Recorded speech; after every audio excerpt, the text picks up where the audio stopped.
दोस्तों, दादी ने किया प्रथम की प्रेजेंटेशन फाइल को खराब और इल्ज़ाम लगाया राधिका पर।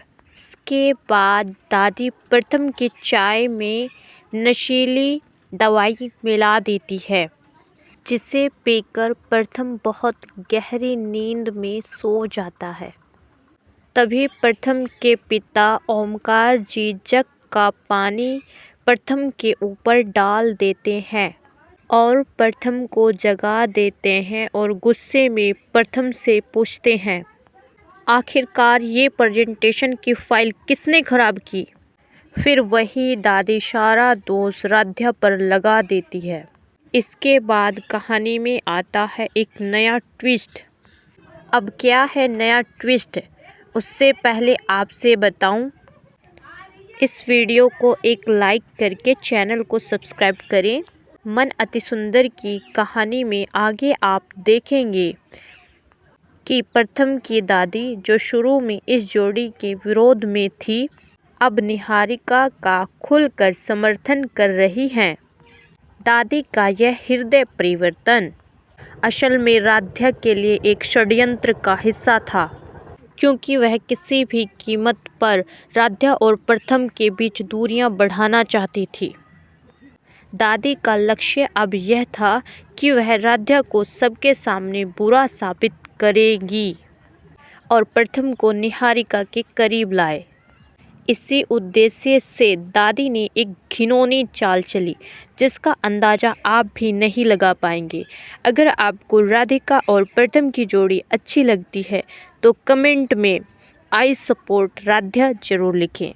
एक दिन जब निहारिका और प्रथम प्रेजेंटेशन की तैयारी में व्यस्त थे, दादी ने चुपके से प्रथम की काम की कॉपी में रंग डाल दिया। कुछ देर बाद जब प्रेजेंटेशन की हार्ड कॉपी रखी गई, वह चुपके से जाती है और जानबूझकर और उस पर चाय गिरा देती है, जिससे पूरा प्रेजेंटेशन खराब हो जाता है। दादी इस तरह से करती है कि देखने में लगे कि ये काम राध्या ने किया होगा, जो प्रथम और राध्या की बढ़ती नज़दीकियों से ईर्ष्या करती हैं। दादी की साजिश से बेखबर प्रथम अपने आत्मविश्वास भरकर खराब हुई प्रेजेंटेशन को अपने हाथ में लेता है और अपने पिता ओमकार के पास जाता है। वह कहता है, पापा, आज की प्रेजेंटेशन रेडी हो चुकी है, आप एक बार देख लीजिए। जैसे ही ओमकार प्रेजेंटेशन पर नज़र डालते हैं, उनका चेहरा क्रोध से भर जाता है। वह प्रेजेंटेशन की भयानक हालत देखकर बौखला उठते हैं और दहाड़ते हुए पूछते हैं, ये प्रेजेंटेशन किसने खराब की? ओमकार जी का गुस्सा पूरे घर को दहला देता है। इसी बीच दादी सामने आती हैं और कहती हैं, दादी गुस्से से कहती हैं कि ये सारा काम राध्या का है। राध्या नहीं चाहती मित्तल ख़ानदान तरक्की करे और आगे बढ़े, सब कुछ राध्या ने किया है। दादी के मुंह से राध्या का नाम सुनते ही पूरा परिवार राध्या पर चिल्लाने लगता है। सब उसे इस गड़बड़ी का जिम्मेदार ठहराते हैं और राध्या इन सब के बीच अकेली पड़ जाती है। अपनी निर्दोषता साबित न कर पाने पर और सबका गुस्सा देखकर वह फूट फूट कर रोने लगती है। जब सब लोग राध्या पर चीख रहे होते हैं और वह बेबस होकर रो रही होती है, तब प्रथम को पहली बार गहरा एहसास होता है।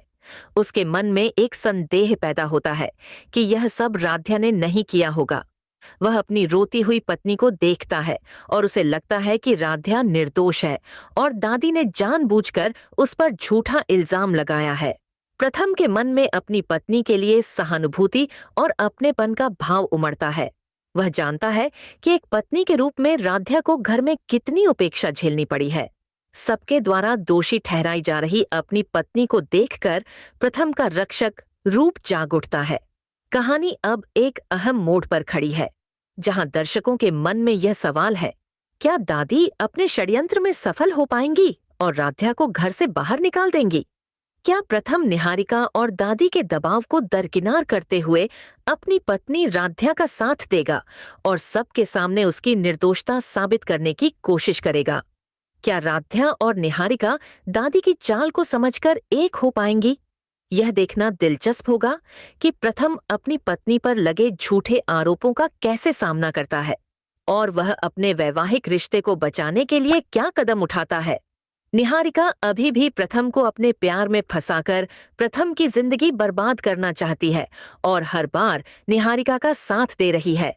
प्रथम की दादी उधर रजनी भी धीरे धीरे दादी की सच्चाई का पर्दाफाश करने वाली है। खैर, आप लोगों को क्या लगता है? अपनी राय इसी वीडियो के कमेंट बॉक्स में लिखकर हमें बताइए और अभी इस वीडियो को एक लाइक करके चैनल को सब्सक्राइब कर